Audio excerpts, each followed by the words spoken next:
Halo semuanya ya guys ya, selamat datang kembali, bertemu lagi bersama saya hari ini ya guys ya.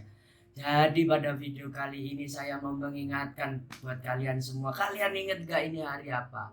Iya bener, gua juga tahu kalau hari ini hari Jumat, bukan itu maksud gua bre ya. Jadi hari ini nih tanggal 6 nih ada peristiwa gitu. Ada peristiwa. Oh iya, gua belum mengucapkan ya selamat menjelang hari kemerdekaan RI yang ke-76. Tetap merdeka, jayalah NKRI ku ya guys ya. Jadi di video kali ini kita mau ngebahas tentang sesuatu yang terjadi pra kemerdekaan. Tepatnya tanggal 6 Agustus tahun 1945. Ini nih, gua kayaknya ragu-ragu nih. Ya jangan kalian ini pada lupa atau bahkan malah ada yang nggak tahu gitu. Tanggal 6 ini ada apa sih peristiwa di balik kemerdekaan RI? Jadi tanggal 6 ini guys ya, teman-teman semua ya, tanggal 6 ini nih, ini ada sebuah peristiwa yang tidak terjadi di Indonesia, tapi termasuk ke dalam sejarah kemerdekaan Indonesia. Karena apa? Karena kalau nggak terjadi itu tuh, belum tentu Indonesia ini merdeka tanggal 17 tuh. Jadi peristiwanya itu peristiwa apa? Ya udahlah, kalian inget-inget sendirilah tuh ya. Ini pelajaran SD sebenarnya ya. Anak-anak SD itu lebih paham kayaknya buat masalah pelajaran, tapi nggak tahu sekarang ya. Jadi tanggal 6 Agustus itu peristiwa besar yang terjadi antara Sekutu dan juga Jepang gitu ya. Peristiwa itu adalah peristiwa dijatuhkannya bom nuklir ataupun penggunaan alat berupa nuklir dalam Perang Dunia Kedua yang ya hanya waktu itu gitu ya. Itu tanggal 6 penjatuhan bom di Hiroshima. Jadi kita mau mengulas sedikit nih. Kita mau mengulas sedikit masalah apa sih yang terjadi ketika pengeboman dilakukan di Hiroshima. Apa sih yang melatar belakangnya Amerika ataupun Sekutu gitu ya umumnya buat ngebom di Hiroshima ini gitu. Emang ada masalah apa mereka ini? Yang pasti ya bukan masalah hati gitu ya. Ini masalahnya masalah perang waktu itu. Jadi gini nih, kalau gua baca-baca nih ya, waktu itu tuh terjadi Perang Dunia Kedua. Perang Dunia Kedua yang dimana nih pasukan paling besar ini adalah Sekutu, ada juga Soviet, ada juga Jepang, ada juga Jerman Nazi. Nah Soviet sama Jepang ini mereka ini juga berteman gitu ya, temenan gitu, atau juga bersekutu lah bisa dikatain gitu. Sebelum terjadinya Hiroshima dibom ini mereka ini bersekutu.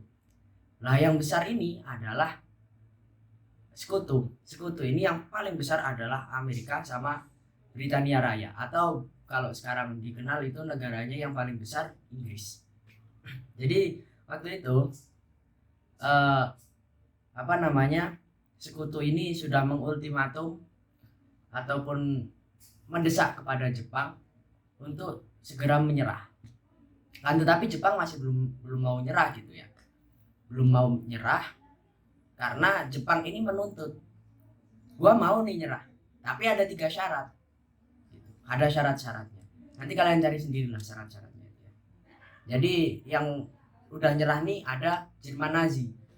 Jerman Nazi menandatangani instrumen penyerahan diri pada tanggal 8 Mei 1945. Akan tetapi Jepang menolak tuntutan Sekutu untuk menyerah tanpa syarat. Jadi Sekutu ini maunya nyerah tanpa syarat, tapi Jepang nggak mau nyerah tanpa syarat. Akhirnya lah terjadi itu.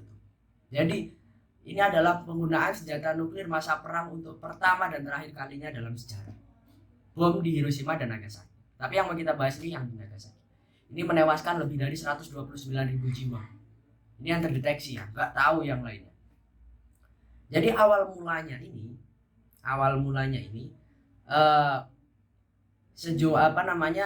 Sekutu ini membuat sebuah lembaga khusus yang diberi nama 509 atau 509 Composite Group yang dibentuk pada tanggal 9 Desember 1944 dan diaktifkan pada tanggal 17 Desember 1944 di Vanderwerf Army Airfield, Utah di bawah pimpinan Kolonel Paul Tibbets.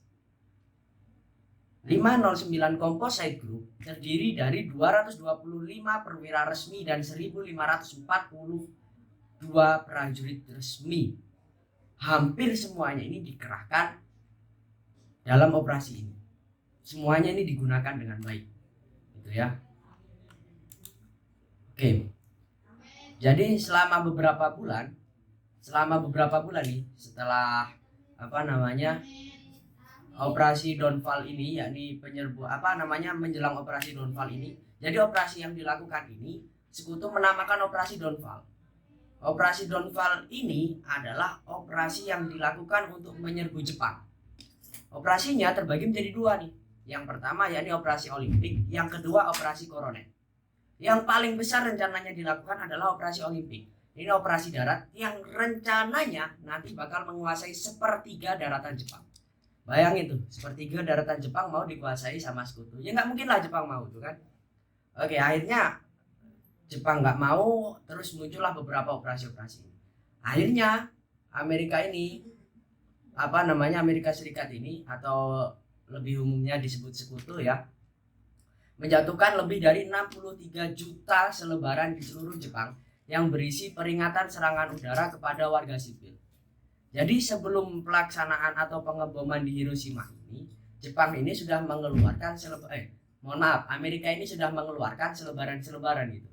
Yang intinya di situ tertulis bahwasanya akan terjadi pengeboman di beberapa kota yang ada di Jepang. Akan tetapi ini nih. Jadi di Hiroshima ini nama kotanya nggak tertulis dalam selebaran itu. Hanya ada 8 kota yang tertulis dalam selebaran itu. Hiroshima nggak ada. Kenapa nggak ada? Tujuannya untuk memberikan shock kepada masyarakat Jepang. Tapi pada waktu itu Jepang sebenarnya udah bersiap gitu ya. Jadi di semua sisinya itu udah bersiap, menara pengamanan dan lain sebagainya itu udah bersiap. Dan sampai akhirnya di tanggal 27 Juli itu terakhir ya, menurut salah satu kabar bahwasanya menurut tulisan dari Robert J. Lifton bahwa tanggal 27 Juli itu terakhir selebaran itu disebarluaskan di daratan Jepang. Terus bom yang digunakan buat pengeboman terjadi di Hiroshima ini dinamai bom Little Boy.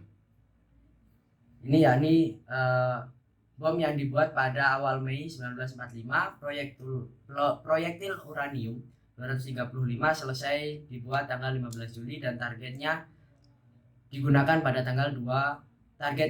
tanggal 24 Juli. Artinya 24 Juli ini semuanya udah disatukan dan udah menjadi bom yang utuh. Hiroshima adalah target utama misi pengeboman nuklir pertama pada tanggal 6 Agustus. Selain Hiroshima, ada juga 2 tempat yang menjadi target alternatif, yakni Kokura dan juga Nagasaki, gitu ya. Jadi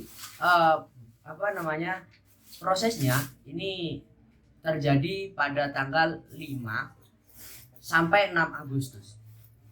Jadi kalau di Wikipedia tertulis seperti ini. Setelah diberi maklumat sesuai Operational Order Number 35, pesawat B-29 Enola Gay dari 393D Bombardment Squadron yang dipiloti Tibbets atau pimpinan dari pimpinan dari Composite Group lepas landas dari Northfield, Tinian menuju Jepang dengan masa tempuh 6 jam. Nah, ini pesawat ini pada malam ke-6 ini melaksanakan perjalanan yang dilaksanakan dari Northfield menuju ke Jepang. Jarak tempuhnya ini sekitar 6 jam. Gitu ya. Jadi pesawat ini juga nggak jalan sendirian gitu. Pesawat ini didampingi dikawal oleh Sweeney mengangkut instrumen, sedangkan Discovery Eagle yang saat itu belum diberi nama di bawah pimpinan Kapten George bertugas sebagai perekam foto. Jadi didampingi oleh 2 pesawat lain yang jenisnya sama, B-29.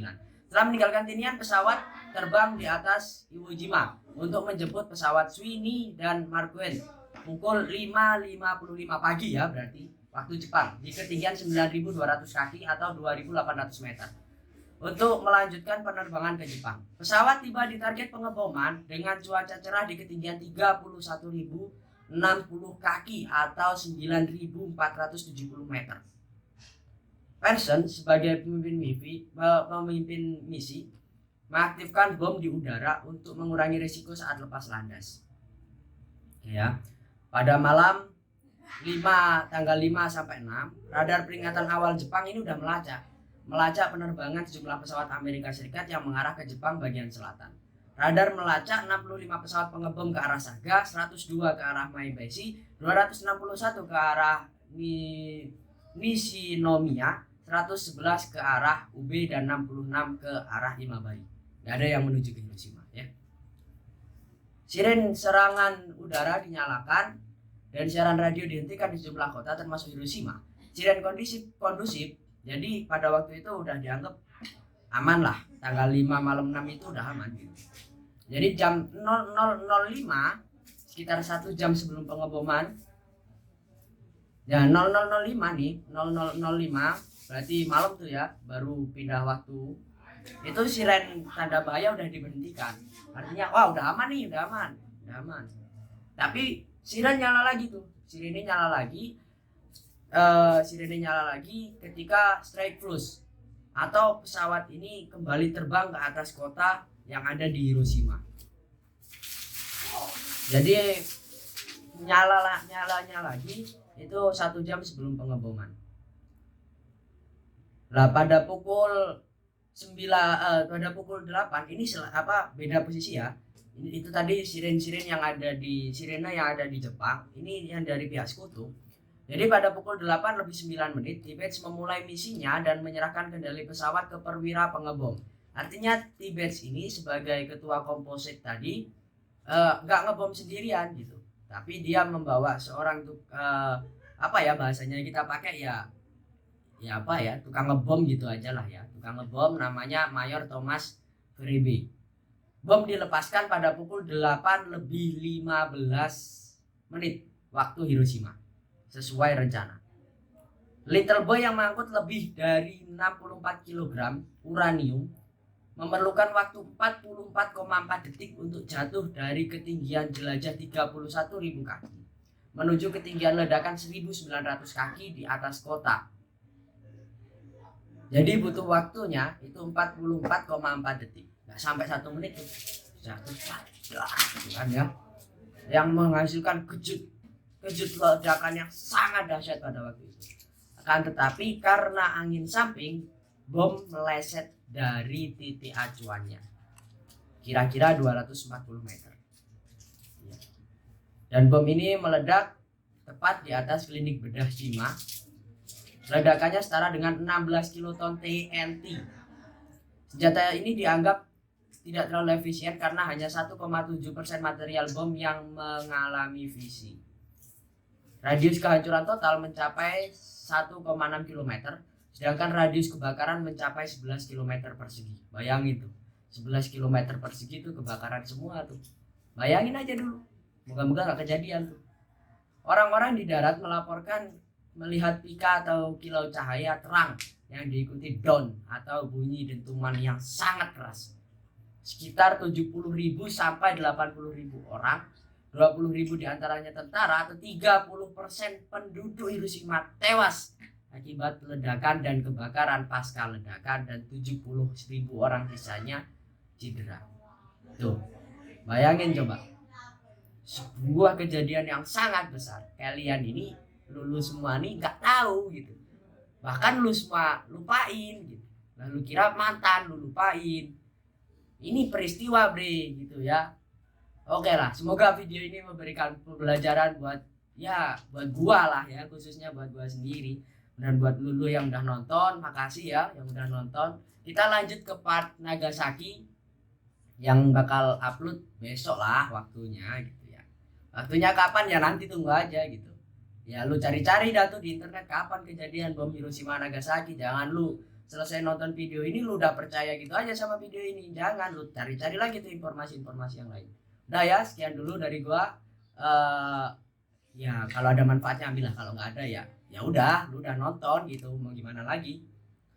Oke, buat kalian yang suka dengan channel ini silahkan like, comment, share, dan juga subscribe. Buat kalian yang nggak suka, lewati aja itu ya. Sampai jumpa di video gua selanjutnya.